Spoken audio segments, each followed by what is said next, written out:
Boa noite a todos, sejam todos bem-vindos à nossa live de metabolismo. Eu vou chamar o Eduardo para participar.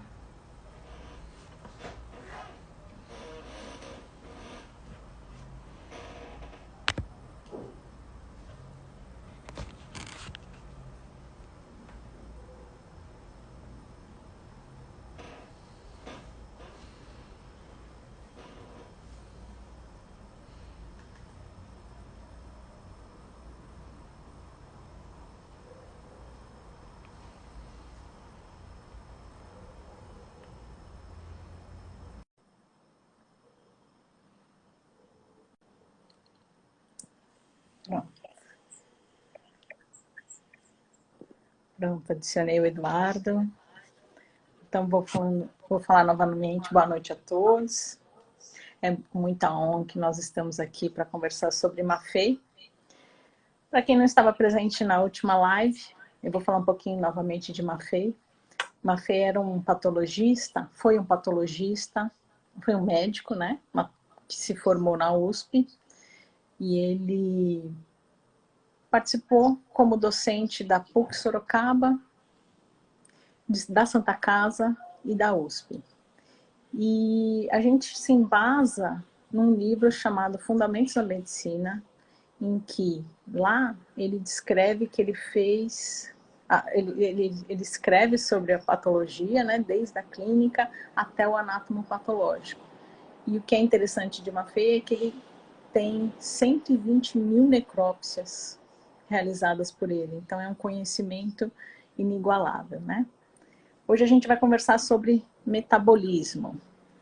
A parte de metabolismo de Maffei é muito grande, né? Hoje a gente vai dar um comecinho sobre metabolismo. Recording in progress. A gente vai falar um pouquinho do começo sobre metabolismo. E eu vou começar, enquanto o pessoal está entrando, eu vou começar com uma pergunta. Eu queria saber se vocês sabem se existe diferença entre fome e apetite. Então, se você acha que é diferente, por favor, escreve que sim. Se você acha que é igual apetite e fome, escreve aqui embaixo pra gente que não. Então, tem gente que fala, nossa, tô com um apetite para comer, e tem aquele outro que fala, nossa, eu tô com uma fome para comer. Você acha que é igual apetite e fome? Vamos ver aqui o pessoal comentando.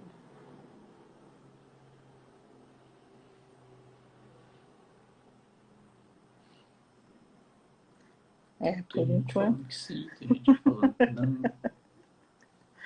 Por enquanto tá. Batata. Que é igual. Então, que apetite e fome é a mesma coisa. Sim, e se apetite e fome for diferente, a Andrea já colocou, são diferentes. Legal. Então a gente vai abordar temas como fome, apetite, magreza, emagrecimento. Então a gente vai dar uma pincelada nesse começo de metabolismo, tá? Vamos conversar? Vamos começar? Então, os profissionais de saúde que quiserem participar, em paralelo a gente tem o Zoom aberto para os profissionais de saúde.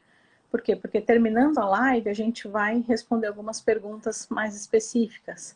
Então, todos que quiserem participar aqui no Instagram, estão todos convidados. E os profissionais de saúde que quiserem participar do Zoom, depois me manda uma mensagem para a gente enviar o link, tá bom? Então vamos lá, o Eduardo vai começar. Então vamos lá. Primeiro, boa noite a todos. Vi um pessoal conhecido aqui. Não vou citar nome por nome, mas é um prazer estar com vocês sempre.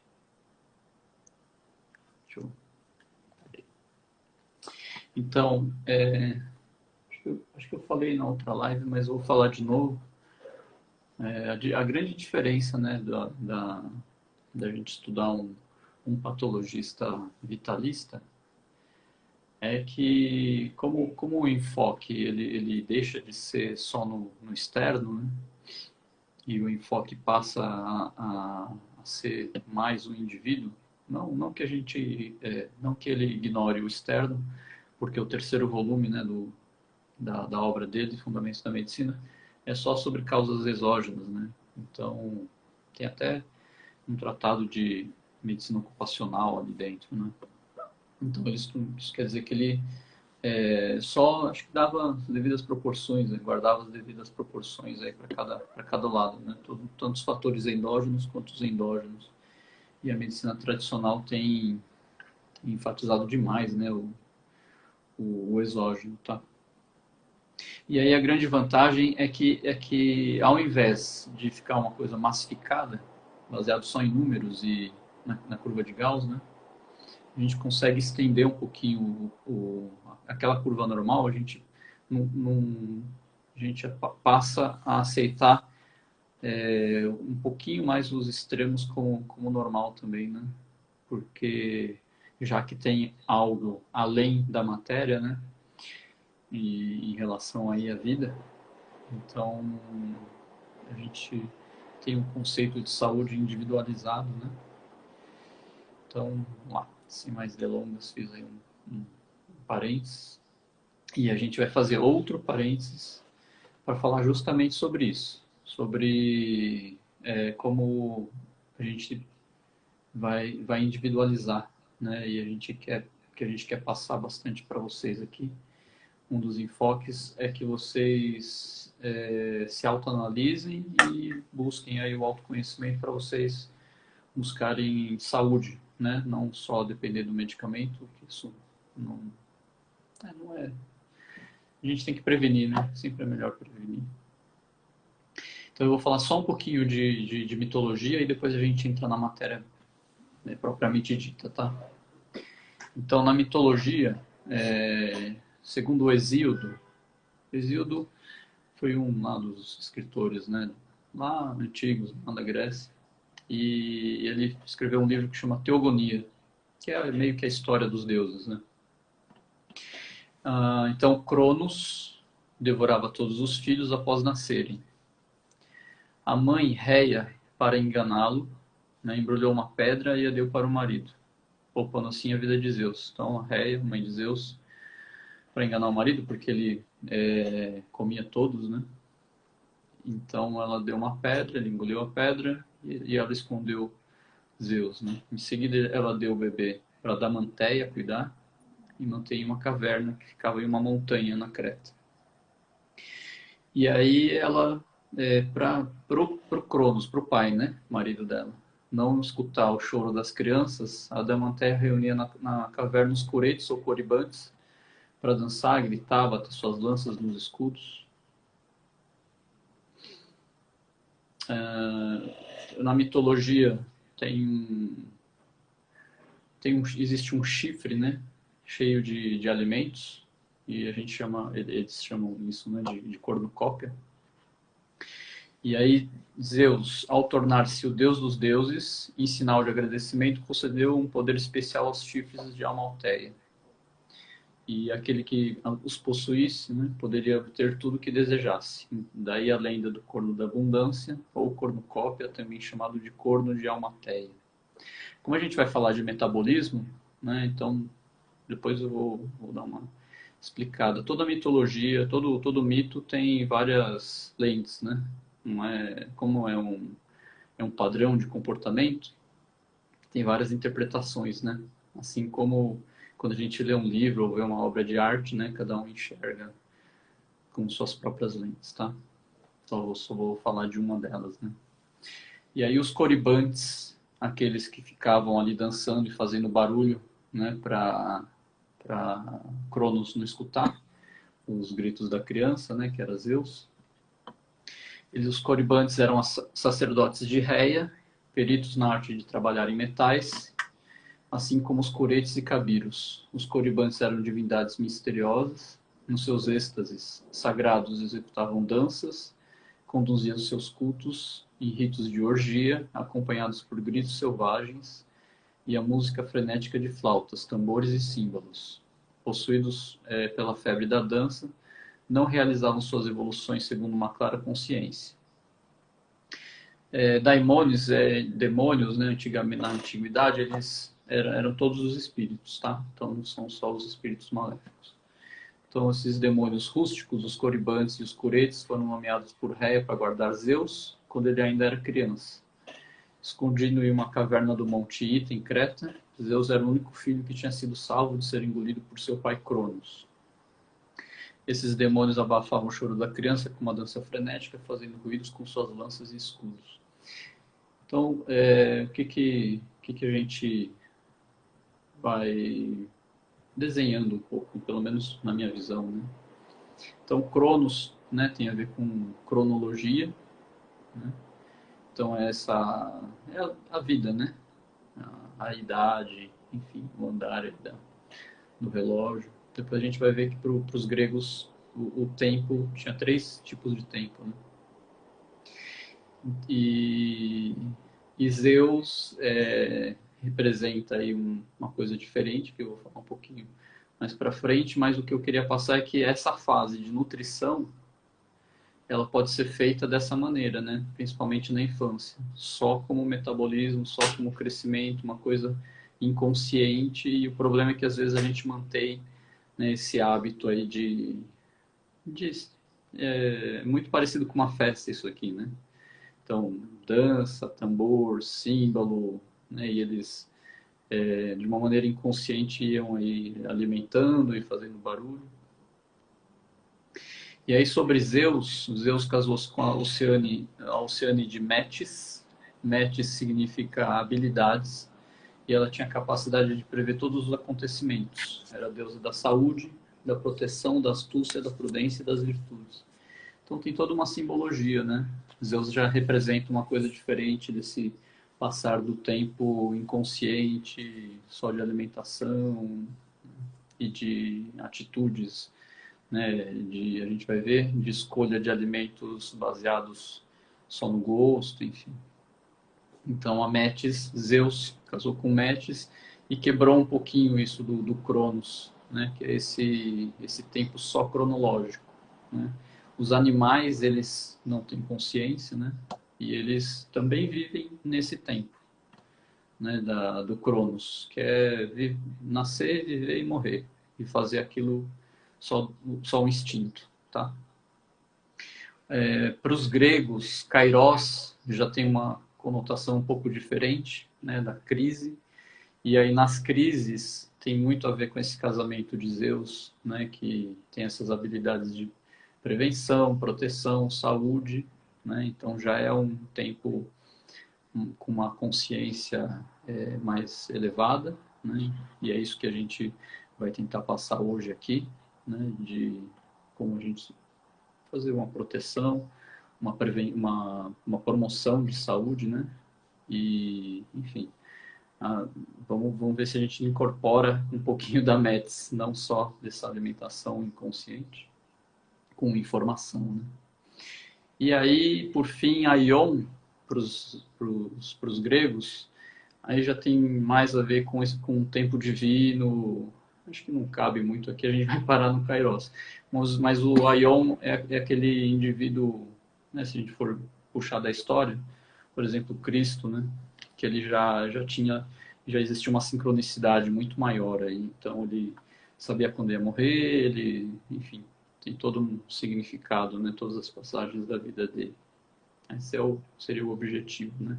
Até sair dessa parte só da nutrição, mesmo com proteção, prudência, e a gente dá um significado até mais alto aí para a vida.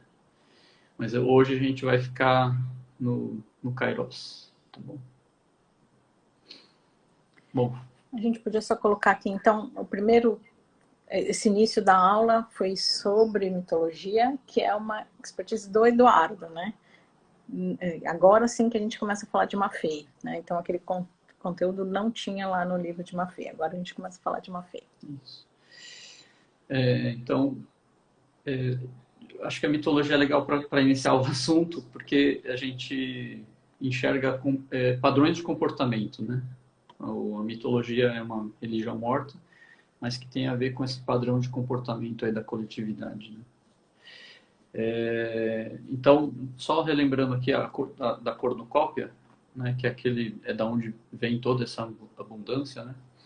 Mas cada ser vivo precisa transformar, né, esses alimentos, né, ou o que existe na natureza para servir, né, para a vida dele, tá bom?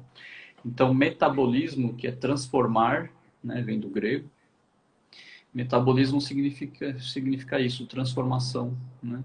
Então, o que a gente vai estudar hoje é como a gente pode escolher melhor e como a gente faz esse metabolismo, o que, que a gente vai ingerir, né? E a escolha dos alimentos e como que a gente pode promover saúde, né?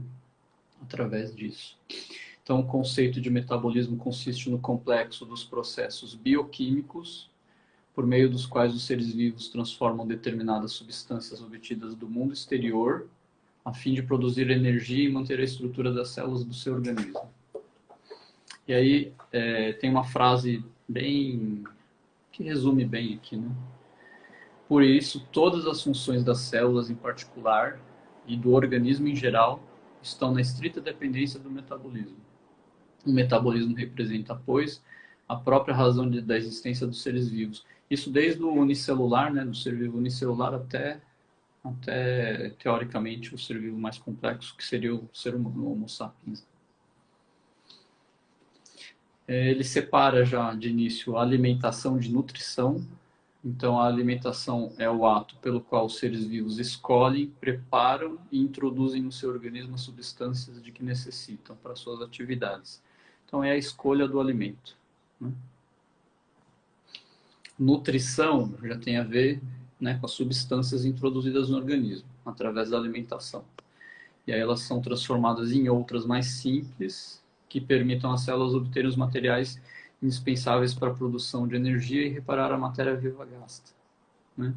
Então a nutrição, né, já tem a digestão, é como se pegasse um brinquedo lá montado do Lego, desmonta tudo, absorve as peças e aí a gente vai montar, principalmente no fígado, né, de uma maneira que a gente, né, Homo sapiens, consiga utilizar, já que as moléculas são as mesmas, mas outros seres vivos estavam utilizando uma outra conformação, né?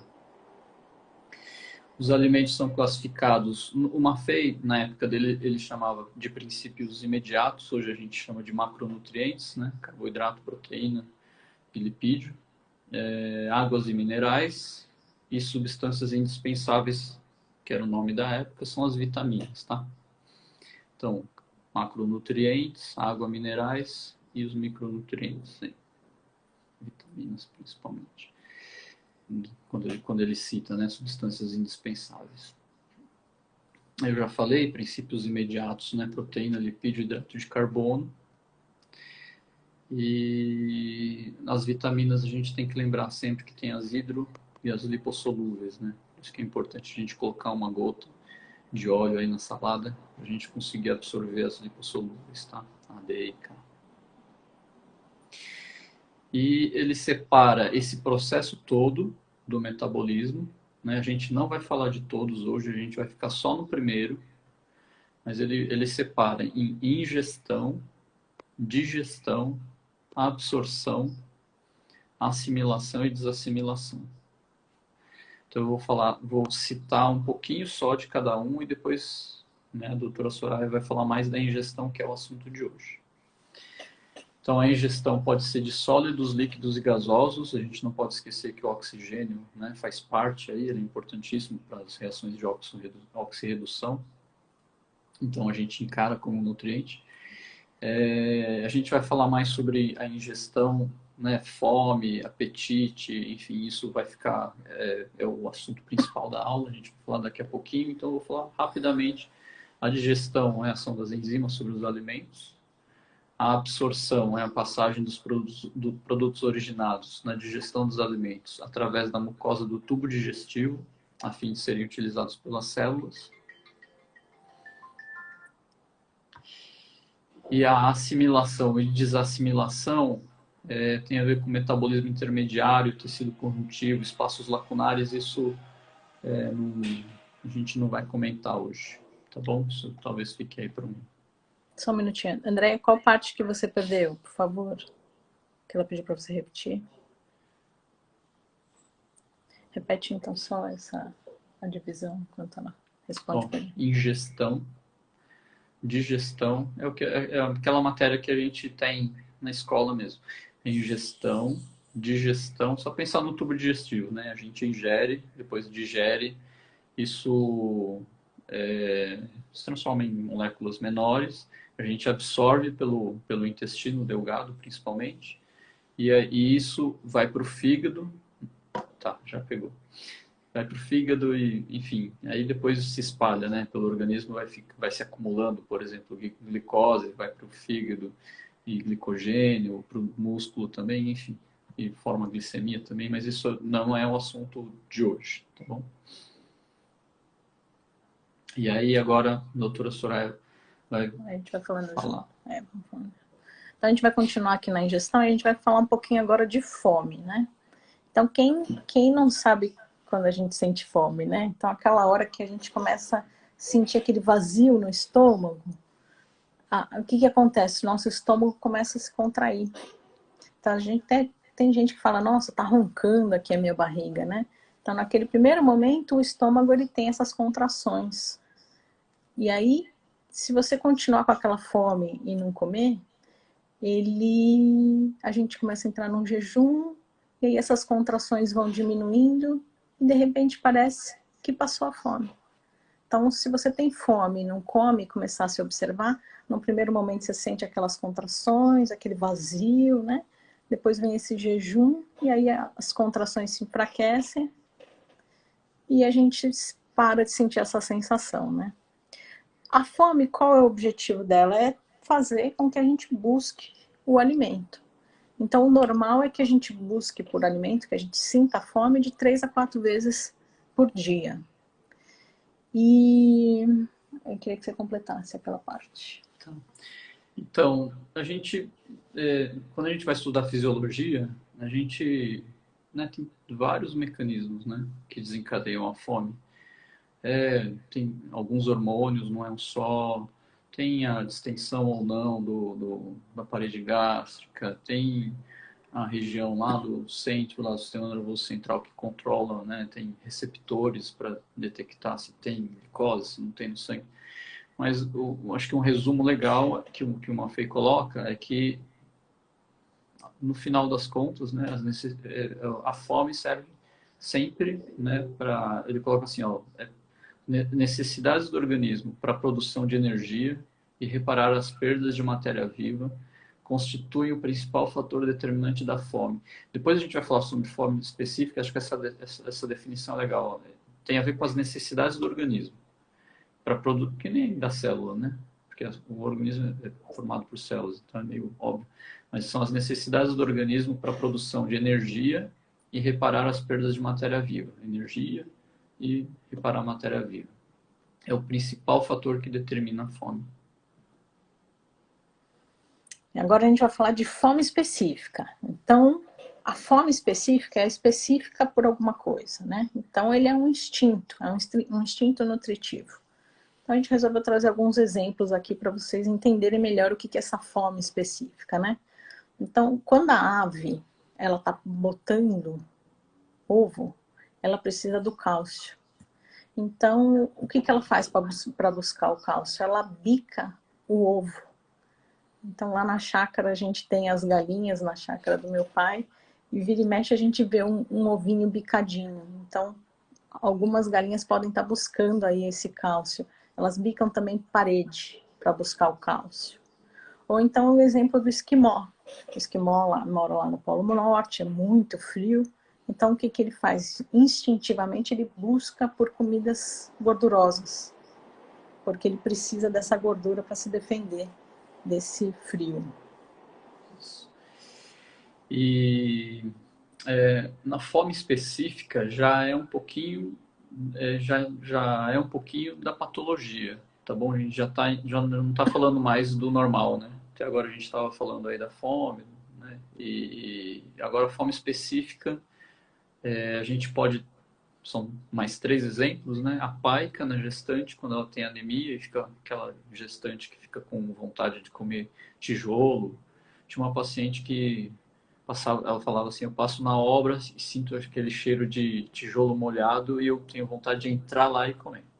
Isso que ela referia.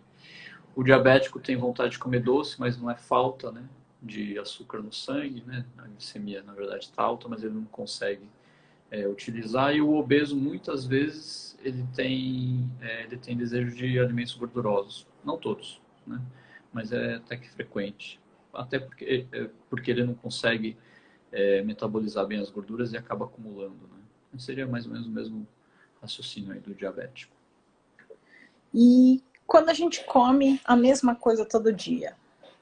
Quando eu estava prestando vestibular, eu fazia cursinho, então eu estudava na escola de manhã e à tarde fazia cursinho. Então eu almoçava nesse tempo intermediário, né?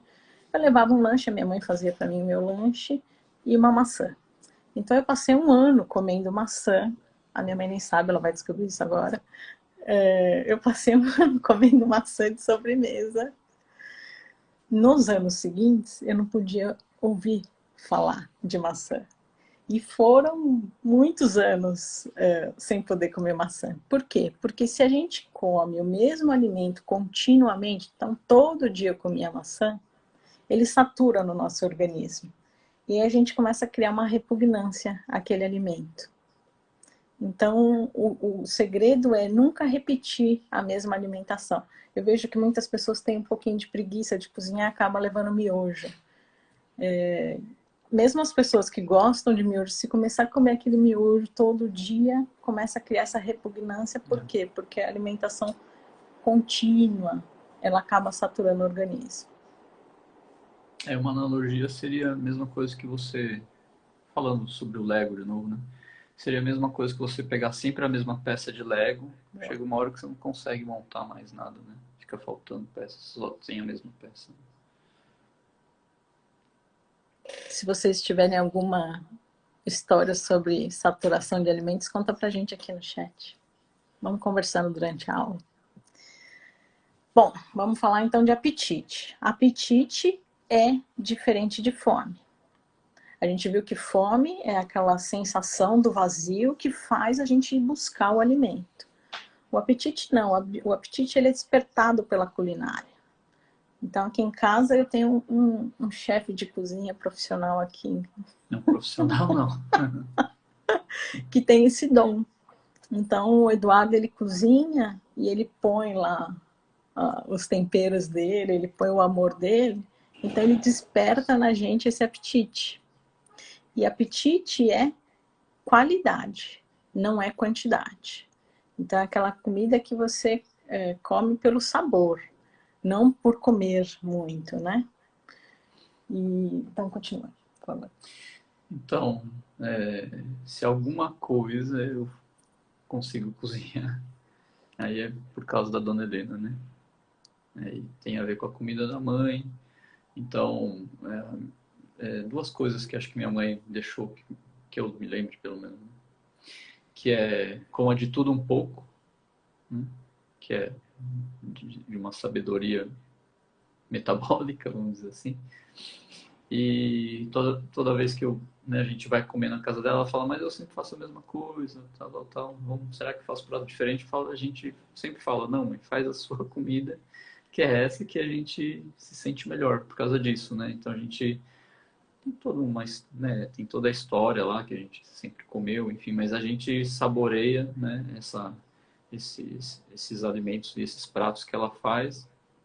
E é isso, né? A gente metaboliza e a gente absorve muito mais, porque tem a memória afetiva, enfim, a gente consegue digerir melhor, né? E o apetite ele é o responsável pela produção do ácido clorídrico. Então, para que haja a digestão, tem que ter o apetite. Então, vamos dar um exemplo de um paciente mais idoso.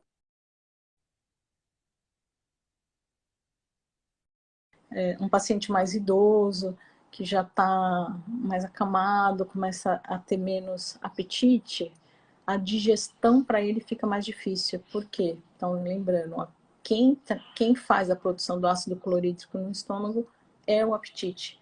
Então, não adianta ele ter fome, ele tem que ter o prazer de comer para conseguir realizar essa digestão. Próximo. Agora a gente entra na fisiopatologia. Né? A gente vai citar as alterações da fome. Então, podem ser de 3 formas.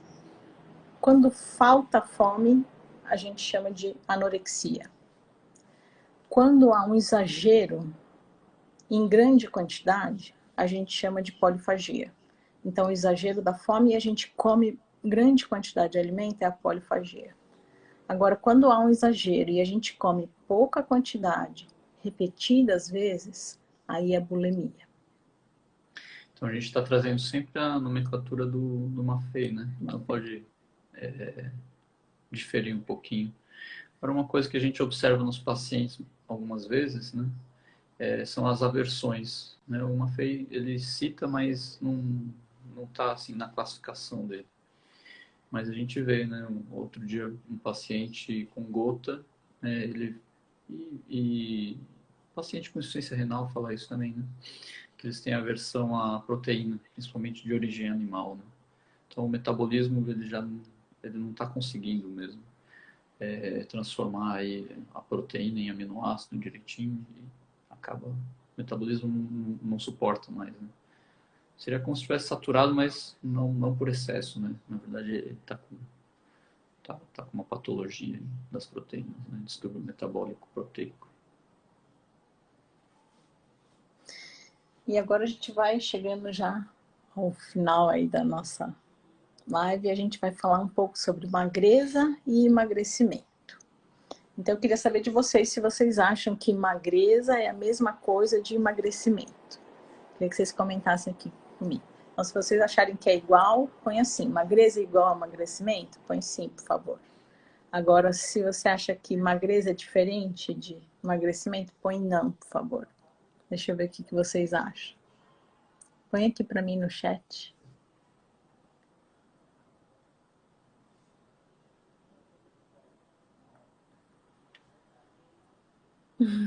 Acho que o pessoal não quer participar comigo. Não. A Andréia falou que não. Não mesmo. Então vamos conversar. Obrigada. A Silvia também falou que não. Obrigada, agora sim. Então não, é diferente. Meu então... amigo de infância falou que não, mas ele é muito inteligente. Então obrigada, agora todo mundo participando, que legal. Então vamos lá, magreza. Magreza é quando a gente não, porque eu nunca passei por isso. São as pessoas que têm menos tecido adiposo. Maffei comenta que os indivíduos magros são indivíduos que têm uma longevidade maior. E magreza é constitucional. Então eu vou lá para a minha pediatria, né? Para quem não sabe, eu fui pediatra por muitos anos. E uma queixa comum no consultório é: meu filho é muito magro. Então existe diferença daquele indivíduo que é magro, ele nasceu magro, então ele vem, ou o pai ou a mãe, ou enfim, os dois são magros, é constitucional. Então é aquela criança que sempre esteve abaixo da curva, mas ele manteve a curva de uma forma ascendente, apesar de estar abaixo da curva. Então ele sempre foi magro. Isso é magreza. Agora é diferente daquele indivíduo que sempre teve um peso normal ou um peso acima e de repente apresenta um emagrecimento. O emagrecimento chama a nossa atenção como médico, né? Então, o emagrecimento ele pode ser por uma subalimentação, ou quem está fazendo o regime, ou por uma privação da alimentação, ou por uma alteração da absorção e assimilação dos nutrientes. O que acontece com esse indivíduo? Ele perde a disposição, tanto para o trabalho físico, quanto para o trabalho intelectual. E perde o apetite. Então, esse é o emagrecimento, diferente da magreza que é constitucional.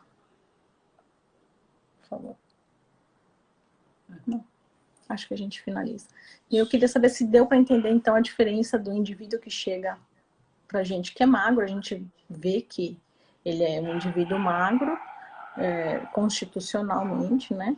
Diferente daquele indivíduo que começa a emagrecer e que nos cria um alerta de atenção de que alguma coisa está acontecendo com esse paciente.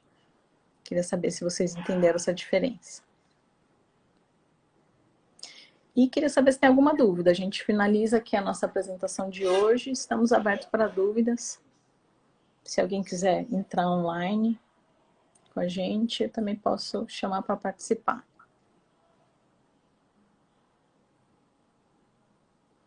O pessoal da revista Leve e Leia tá aí. Legal.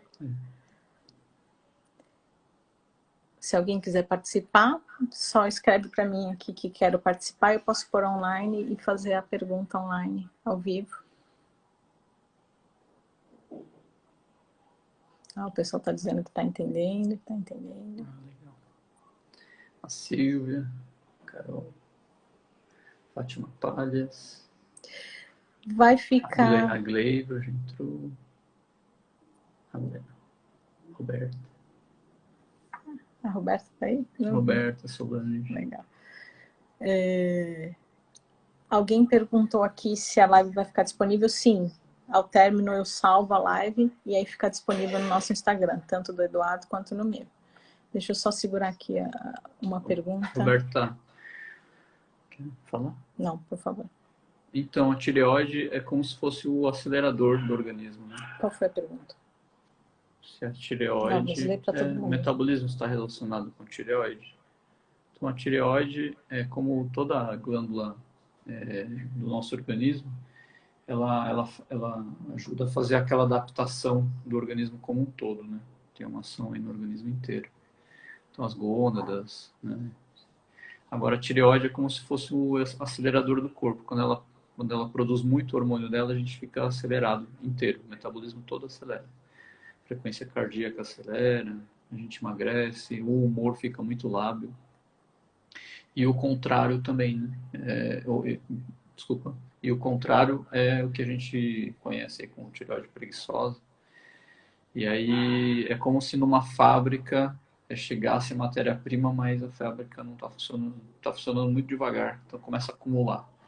Então o indivíduo ganha peso, fica com frio, porque o metabolismo está muito lento, muitas vezes, né, com frio. O humor fica meio deprimido, né? Então é um acelerador do organismo, né?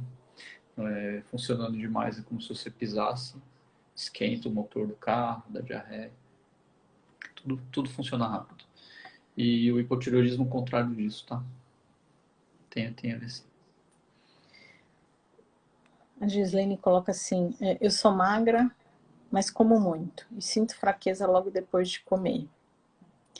Aqui podem ser várias coisas, né? Como a gente está numa live, a gente não consegue, talvez, responder todas as perguntas, porque aí a gente vai precisar conversar mais com a pessoa, investigar melhor.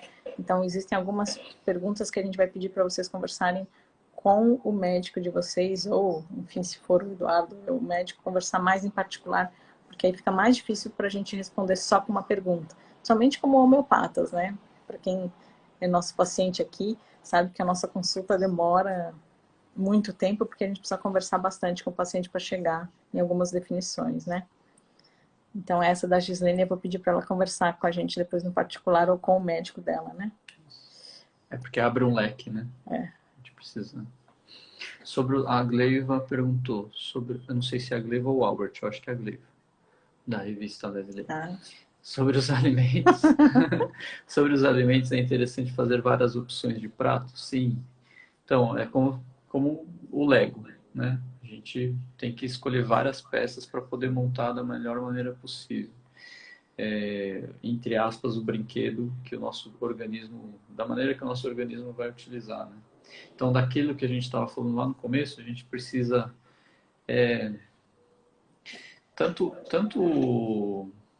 na verdade, tem um artigo na revista, né, que a gente publicou sobre alimentação, né? Quem puder depois dar uma lida. Mas a gente vai ter que escolher ou baseado naquele padrão ocidental, 65% de carboidrato, 15, 20% de proteína, pouquinho de gordura, vitamina, né, precisa ter, as lipos e as hidrossolúveis. Então, comer salada, frutos com cores diferentes, porque significa que tem muito provavelmente nutrientes diferentes, tanto nessa visão ocidental como na oriental, tá? A oriental, a linguagem é diferente, mas no final, né, o prato as proporções, né, serão as mesmas. Então tem energia, tem alimento com mais energia Yin, outros com mais energia Yang. Todos os alimentos têm as duas energias, né, mas a proporção varia. E aí, mas no final é a mesma coisa que a pirâmide. Evite coisas gordurosas, evite muita carne, se alimente mais de cereais, raízes. A orientação é a mesma, né? Mas esse é o grande segredo, né? Ter várias Varia, opções. varia. Isso. Então, a da Andréia também é uma pergunta mais específica, que a gente vai pedir, então, para conversar com o médico né, pessoal, sobre o pai. Então, é uma pergunta um pouquinho mais específica. Mas, que alimento eu devo oferecer? Os alimentos que ele tem vontade, né? Então, Não, é que o pai dele é camado. Mas a família da Andréia cuida do pai faz tantos anos que ela já sabe de cor salteado e melhor do que todos nós. Não. Então, vamos continuar aqui. Apetite noturno. Mas qualquer dúvida a gente está à disposição. Alguma dúvida mais específica, tá bom? A gente está à disposição, viu, André? Então, a Valda pergunta, e o apetite noturno? O apetite noturno a gente está observando, então, que o seu metabolismo não está equilibrado. E aí a gente está tentando falar só de patologia aqui, mas a gente não consegue, né? Então, a homeopatia ajudaria um pouco a trazer de volta esse equilíbrio, né? Então, se você está tendo apetite só noturno, é porque seu metabolismo não está legal. Quer completar? Não, normal, para fazer uma analogia para eu conseguir explicar, é a mesma coisa que você, bem rapidamente, para a gente fazer uma viagem, a gente enche o tanque e depois vai, né, repondo, mas no final da viagem você não precisa mais encher o tanque. Por quê? Porque, né, já acabou a viagem. Então, no começo do dia, é legal você fazer uma boa refeição, na metade do dia completar o tanque, ou um pouco menos. No final do dia, não é saudável você estar com fome, tá? É aquele momento que você, de parada mesmo, né? Da alimentação.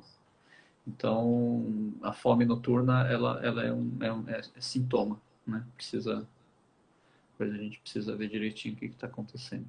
Por sinal, engorda muito a fome noturna. Sim. Porque a hora que nós, como o Eduardo falou, é a nossa queda do metabolismo.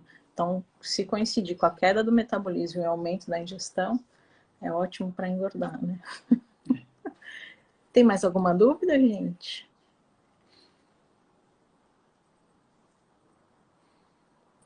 Enquanto o pessoal vai pensando se tem alguma dúvida, eu vou agradecendo a presença de todos. Eu vou deixar aqui novamente 2 sugestões para a nossa próxima live. Eu vi que muita gente agradeceu, a gente fica muito feliz com esses comentários. E nós pretendemos continuar falando ainda sobre Mafei. Então, eu queria deixar lá nos nossos stories, tanto do Eduardo quanto o meu, uma pergunta de o que vocês acham mais interessante. A gente continuar falando de metabolismo ou falar de epilepsia, que a gente tinha sugerido da última vez, e o metabolismo ganhou. Então, a gente vai deixar lá o questionário e queria que vocês participassem. E que comentassem também se o horário das 8h30 foi mais adequado, mais né? adequado. Só lembrando que a epilepsia não é aquela epilepsia só de quem convulsiona, tá bom? A gente trouxe esse assunto porque, na verdade, para uma FEI, epilepsia é qualquer manifestação, tanto do psiquismo como neurológico, tá? Então, tem a ver com comportamento, tem a ver com neuroses, esquizofrenia, né? Tanto a parte psiquiátrica como a parte neurológica, tá? A gente ele não fecha, né? Ele até falava que ele defendia a neuriatria, né? Que é a psiquiatria com a neurologia. Então a gente consegue trazer aí para uma coisa mais próxima, assim, né, do dia a dia. Então tá bom. Vamos finalizar? Sim. Então a gente agradece imensamente a presença de todos e a gente se vê na próxima live. Se vocês puderem participar, participem lá dos nossos stories. Muito obrigada, viu? Tchau, tchau. Tchau.